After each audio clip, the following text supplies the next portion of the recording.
Welcome to all student in my class.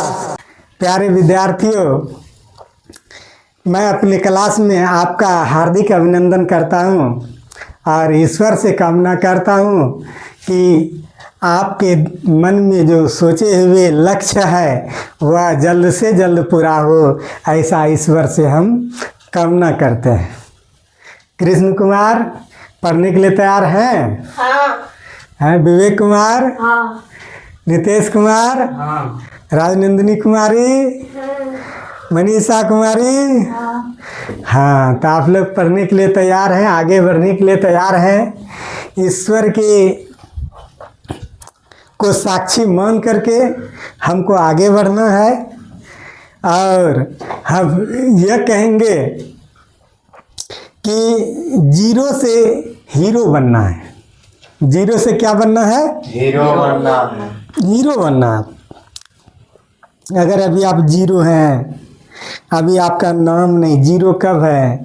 न तो आपके पास धन है, न आपके पास अच्छा रहने के लिए घर है, न आपको लोग जानता है, न आपका माँ बाप ठीक से रहने का उनको जगह है, तो आप तो जीरो हैं। जीरो से आपको हीरो बनना है, तो हीरो कब बनिएगा? हीरो उसको नहीं कहा जाता है जो कटोरी लेके ऐसे घूम ले फिरता है। हीरो का मतलब है कि उसके पास सब कुछ है, वह हुआ हीरो। पर्सनालिटी भी है, माँ बाप के लिए रहने का घर है, अपना सारा ऐशो आराम है, वो हुआ हीरो। तो जीरो से कब बनोगे हीरो? तो जीरो से हीरो बनने के लिए वह तुम में पावर है। माँ बाप जो कर दिया उनके फेर में मत जाइए। आप जीरो से हीरो कैसे बनिएगा, इस पर दिमाग लगाइए, ठीक है? इसके लिए हीरो बनने के लिए तरीका है, वह तरीका ढूंढ लीजिए मेरा। जैसे कि अभी महीना कौन है? नवंबर। साल गुजरने में कितना दिन है? 2 नवंबर दिसंबर, ठीक है? 2 महीना में यह साल चला जाएगा। आपने इस साल में अपने अंदर क्या प्रगति की है ये बताइएगा। क्या आपने कितना जाने हैं? या तो हो सकता है कि आप अपना सब्जेक्ट छोड़ करके आगे जा रहे हैं। क्या आपका जितना विषय है, इतिहास, भूगोल, नागरिक, हिंदी, संस्कृत जो भी है, क्या उसमें कोई सब्जेक्ट छूटा है पढ़ने के लिए? क्या है? अगर आपका सब्जेक्ट छूटा है तो आपका जीवन भी छूटेगा।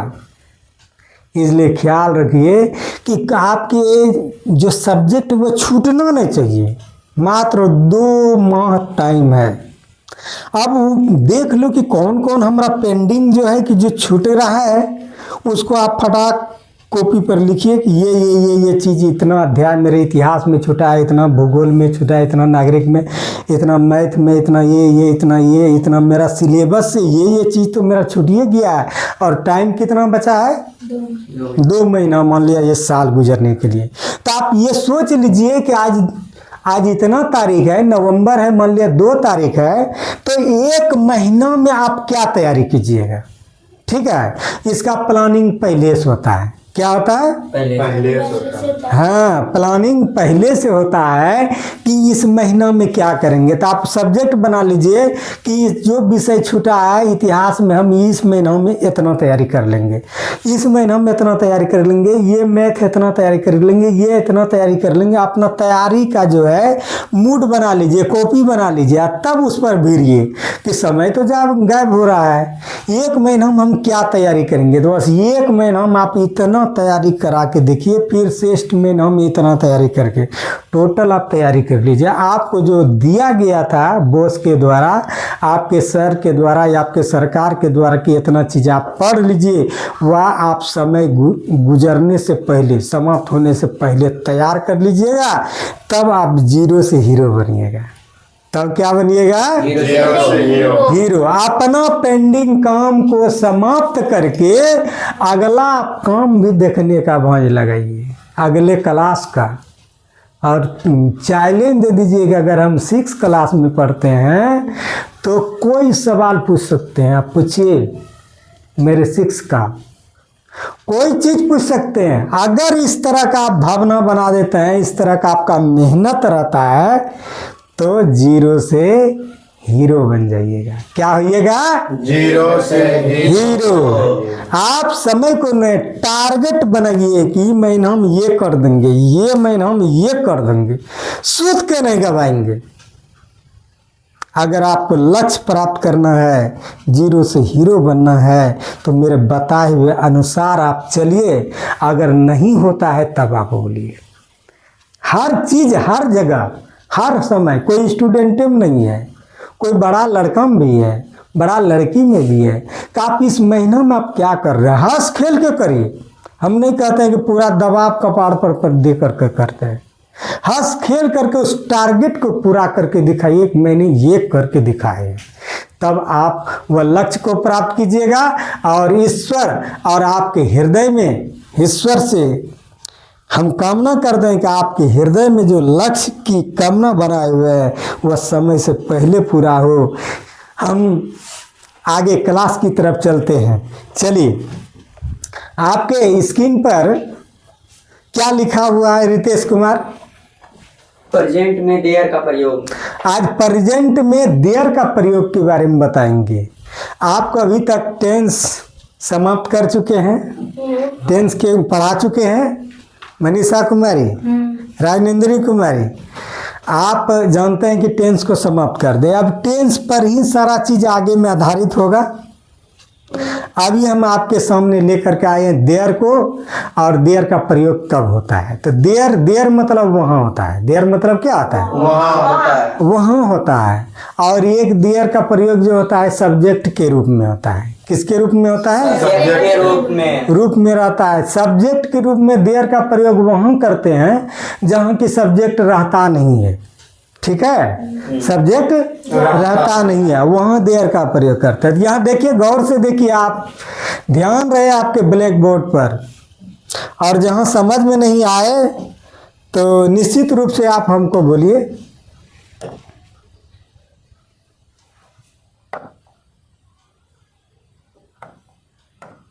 ये देयर, देखिए गौर से, देयर का प्रयोग 2 तरीके से करते हैं। ध्यान दीजिए। देयर का प्रयोग 2 तरीके से करते हैं। पहला किसी स्थान को बताने के लिए, और दूसरा जिस वाक्य में कोई सब्जेक्ट नहीं दिया जाता है। तो मेरे द्वारा कहा ही गया है, देयर 2 रूपों में होता है। कोई प्लेस, स्थान बताने के लिए, और दूसरा सब्जेक्ट के रूप में। सब्जेक्ट के रूप में 2 रूप में, पहला स्थान के रूप में और दूसरा सब्जेक्ट के रूप में। सब्जेक्ट के रूप में। कोई समझने में कोई दिक्कत? नहीं। अब आगे की ओर बढ़िए आप। हम बोले कि 2 स्थान पर उनका यूज होता है। पहले सब्जेक्ट के रूप में होता है, पहले किस में होता है? सब्जेक्ट के रूप में। और दूसरा स्थान पर होता है। हाँ। तो चलते हैं हम प्रेजेंट टेंस में चलते हैं। इसको तीन रूप में, पास्ट में भी होता है और फ्यूचर में भी होता है। अभी हम प्रेजेंट में चलते हैं। कहाँ पर चलते हैं? प्रेजेंट। वहाँ जाओ, गो देयर। आपको पता हो इम्परेटिव सेंटेंस आज्ञावाचक, इम्परेटिव सेंटेंस मतलब आज्ञावाचक। जहाँ मेन वर्ब को आगे कर दिया जाए, क्या कर दिया जाए? मेन वर्ब को आगे कर दिया। अगर मेन वर्ब को आगे कर दिया जाए तो आदेश होता है। क्या होता है? आदेश होता है। जैसे राइट यू मतलब लिखो तो, कम हियर, आओ तो, गो देयर, जाओ, वहाँ जाओ। ठीक है, speak you, right you, right you answer. लिखो लिखो तुम उत्तर। उत्तर।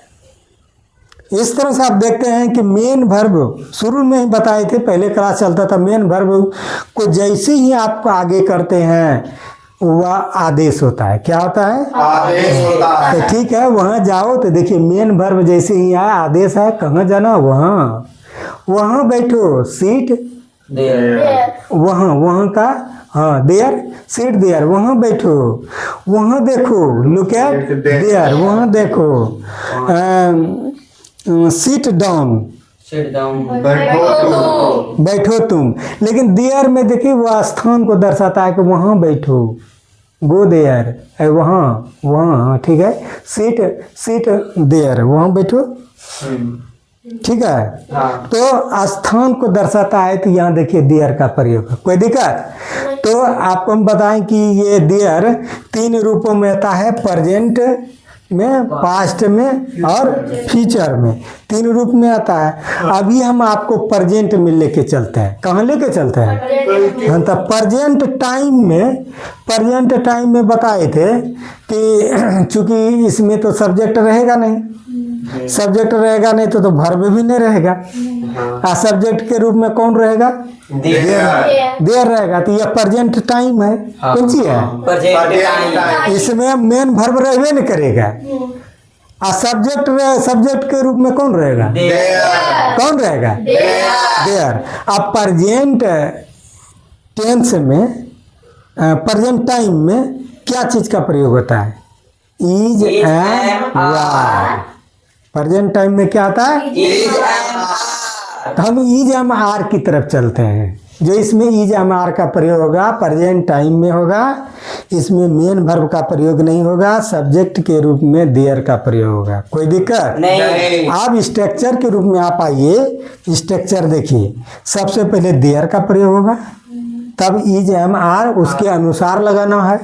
किसके अनुसार? क्या नियम है कृष्ण कुमार बताओ तो इज एम आर लगाने का अच्छा से। आवे एम लगावे ही से इट एक नाम के साथ इज लगा, इज लगावे, बाकी सभी कर्ताओं के साथ आर को पावे। Very good. आपके कविता सुनने का बहुत मन करता है। आई आवे एम लगावे, ही सीट एक नाम आवे इज लगावे, अब बाकी सब आर को पावे। ये आपका जनरल ट्रांसलेशन जब बनाइएगा हाँ, उसमें ये प्रयोग होगा जिसमें नाउन और प्रोनाउन के आधार पर आप करिएगा। ठीक है ना? हाँ। एडजेक्टिव के आधार पर। राम, राम व राम वह राम है ना? इस तरह से तो आप देख सकते हैं कि ही सीट एक नाम आवे इज लगावे, आई आवे हम लगावे, बाकी सब आर को पावे। हम उसी पर एक राजा है, देखिए एक राजा है। कहानी कहते हैं कि एक राजा है, तो यहाँ तो एक राजा है, तो देयर इज ये किंग। किंग, ये केटन है, हाँ। तो देयर इज, देखिए देयर इज किंग। किंग, कौन दिक्कत है? बंदर है तो देयर इज ये मंकी। मंकी। एक शेर है, there is lion, lion. Krishna है, देयर इज कृष्णा, कृष्णा। कुर्सी है, चेयर, घड़ी है, देयर इज वॉच, राजनंदिनी है, राजनंदिनी। तो ये राजनंदिनी या कृष्ण या विवेक या रितेश, या कोई काम नहीं कर रहा, ऐसे बोल रहे हैं कि रितेश है, देयर इज ए।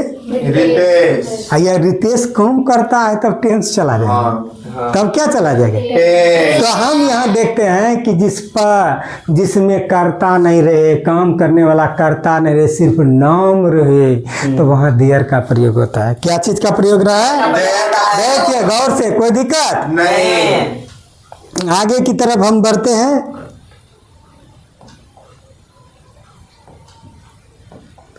देखिए, पहले देयर का प्रयोग कर देंगे, ध्यान दीजिए आप। पहले क्या करेंगे?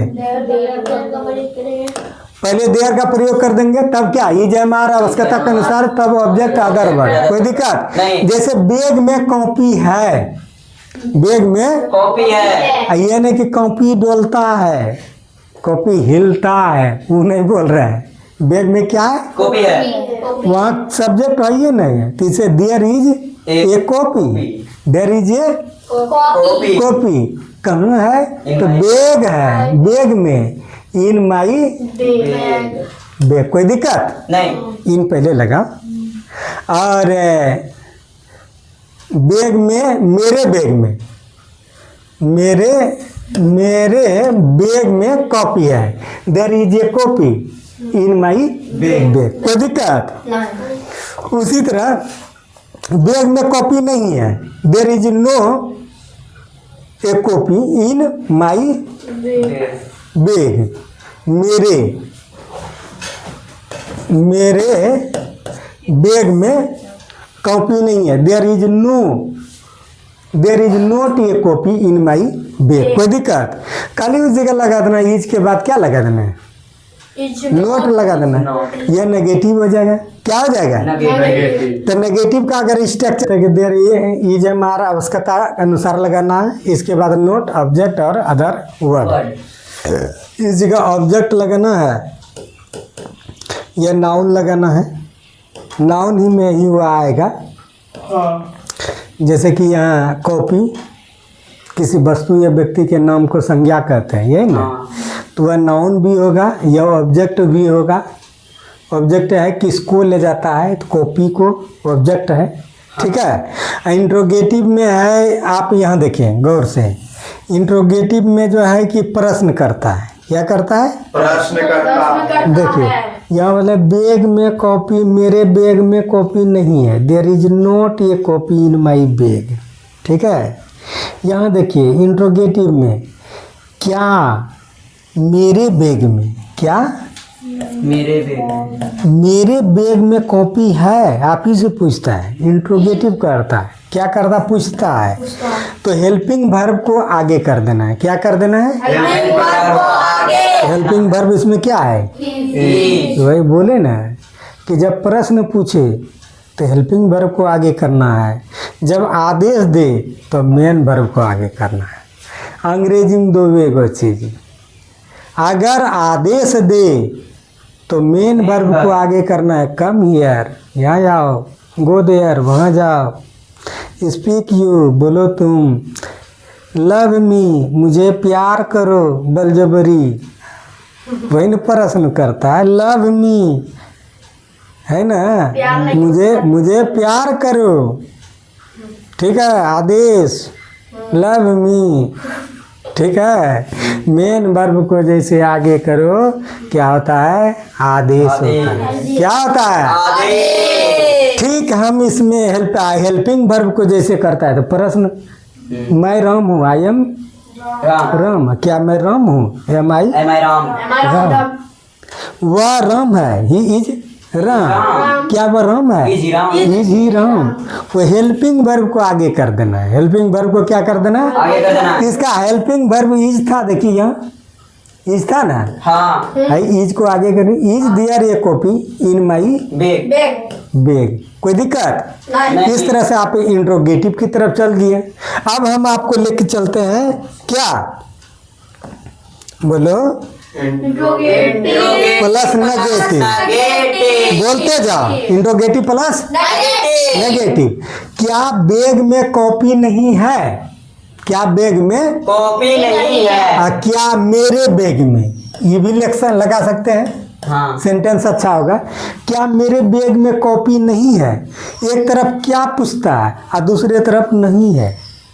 देखिए गौर से, एक तरफ क्या है? विवेक इसको क्या बोलते हैं? क्या इंट्रोगेटिव और नेगेटिव को क्या बोलते हैं? इंट्रोगेटिव प्लस नेगेटिव को क्या और नहीं। नहीं। विवेक इसको जान गए हैं कि क्या और नहीं, उसमें दो का बात होगा क्या। तो कभी भी क्या रहे तो ध्यान रखिए हेल्पिंग वर्ब को आगे कर देना है। हाँ। लेकिन ध्यान ये भी रहे कि क्या पहले रहना चाहिए, क्या प्लस नहीं। क्या पहले रहना पहले रहना चाहिए। चाहिए। हेल्पिंग वर्ब को बार बार बोलते हैं, दिमाग में बैठा लो। हेल्पिंग वर्ब को आगे पूछ करेंगे तब ये वह कर्ता से पहले रहे तब, आ कर्ता के बाद अगर क्या रहे तो WH फैमिली लगा के तब हेल्पिंग वर्ब लगाएंगे। कोई दिक्कत? साफ साफ बोल दिए हैं, जिसको साफ साफ कहा जाता है, कोई घुमा फिरा के नहीं। क्या अगर पहले रहे तो हेल्पिंग वर्ब को पहले लिख दो, उसमें WH फैमिली की जरूरत नहीं है। लेकिन क्या अगर सब्जेक्ट के बाद रहे तो हेल्पिंग WH फैमिली लगा के हेल्पिंग वर्ब लगाना है। कोई दिक्कत? और अभी सब्जेक्ट के पहले लगाना है। ख्याल रहना, इंट्रोगेटिव में हमेशा हेल्पिंग वर्ब आगे रहेगा, हमेशा हेल्पिंग वर्ब आगे रहेगा। किसके आगे रहेगा? सब्जेक्ट के आगे रहेगा। किसके आगे रहेगा? सब्जेक्ट के आगे। हाँ, तो यहाँ सब्जेक्ट देयर है, यहाँ सब्जेक्ट क्या है? देयर। देयर के आगे है इज, देख लीजिए। हाँ, जैसे नोट जो लगेगा उस सब्जेक्ट के बाद लगेगा। बाद। यहाँ देखिए, आप तो इसको सब्जेक्ट माने हैं भाई, देयर को क्या माने हैं? सब्जेक्ट। देखिए नोट है, इसके बाद copy in my bag. Bag. कोई दिक्कत नहीं। नहीं। अब चलते हैं WH फैमिली पर आधारित इंट्रोगेटिव और देयर का प्रयोग। जरा सा गौर से देखिए। कृष्ण कुमार, आपका दिमाग स्क्रीन पर हो और हम आशा करते हैं कि आप सब बात को समझते होंगे। WH फैमिली पर आधारित हम इंट्रोगेटिव पर चलते हैं। आप ये बता सकते हैं खड़ा होकर के कि WH फैमिली को कैसे हम समझेंगे कि वो WH फैमिली पर इंट्रोगेटिव तो है ही है, जनरल इंट्रोगेटिव और WH फैमिली पर इंट्रोगेटिव। सब्जेक्ट के बाद क्या आएगा, क्या, कैसे, क्यों, उससे हम पता करते हैं कि वो WH फैमिली है। हाँ, वेरी गुड। एक छोटा सा नन्हा सा बच्चा जिसके द्वारा यह पता चल गया है कि सब्जेक्ट के बाद क्यों, कब, कैसे यह रहे तो WH फैमिली पर आधारित होता है। हम चलते हैं इनके बातों की तरफ, जो इनके द्वारा कहा गया कि सब्जेक्ट के बाद होना चाहिए। देखिए, मेरे बैग में कितना कॉपियाँ हैं, जरा से देखिए, ये प्रश्न कर रहा है ना। मेरे बैग में कितना कॉपियाँ हैं, मेरे घर में कितना गाय हैं, मेरे घर में कितना पंखे हैं, बहुत तरह, मेरे घर में कितना लड़कियां हैं, मेरे घर में कितना लड़के हैं, मेरे घर में कितना चेयर है, मेरे घर में कितना ब्लैक बोर्ड है, मेरे घर में कितना वॉच है, बहुत तरह की बात है ना। तो इसमें कितना कितना कितना, कब, क्यों, कैसे, इस ढंग का अगर रहे तो सब्जेक्ट के अगर बाद रहे तो ऐसे कंडीशन में हम WH फैमिली का प्रयोग करते हैं। अब WH फैमिली में कितना का होता है? How money.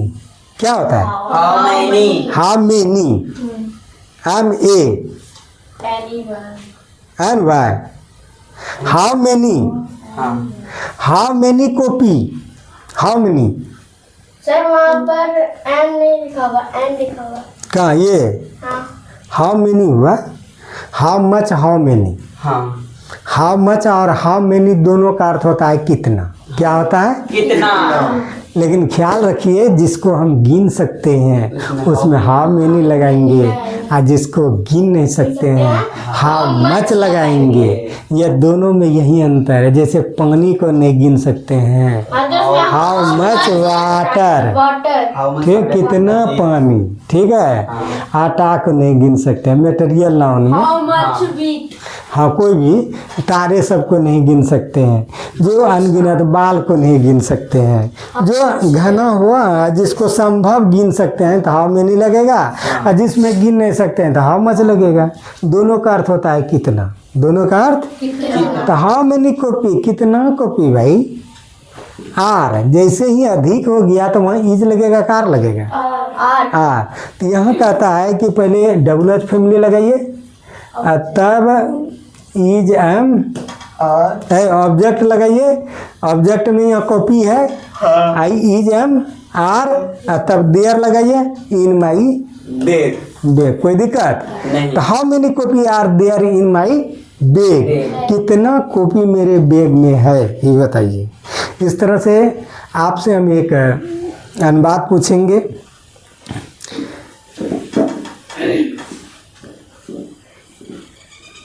इस घर में कितना घड़ियां हैं?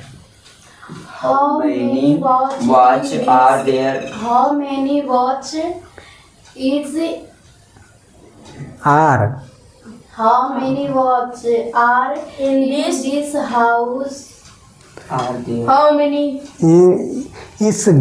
इस रूम में कितना घड़ियां हैं? How many watch, Many watch are Are- there in my room? हाँ, यह वाचेज होगा, हाँ। कितने कॉपीज होगा, कितने, हाउ मेनी कॉपीज, कितना अधिक कॉपियाँ हैं, are there is in my bag. अच्छा ठीक है, तुम बताओ इस रूम में, इन दिस रूम, इस रूम में कितना बल्बेज है, बल्बेज है? In this room, how many? How many rooms, how many bulbs Bulb are there in my in my room. Room. हो गया ना? तुम बताओ। इसी पर चलो, इस रूम में कितने कलमे हैं? How many pens are in my, हाँ, इन दिस रूम, इस रूम में। तुम बताओ इस रूम में कितने फूल है? How many flowers? Flowers are Flowers are There. there in this room? हाँ ठीक है, वेरी गुड।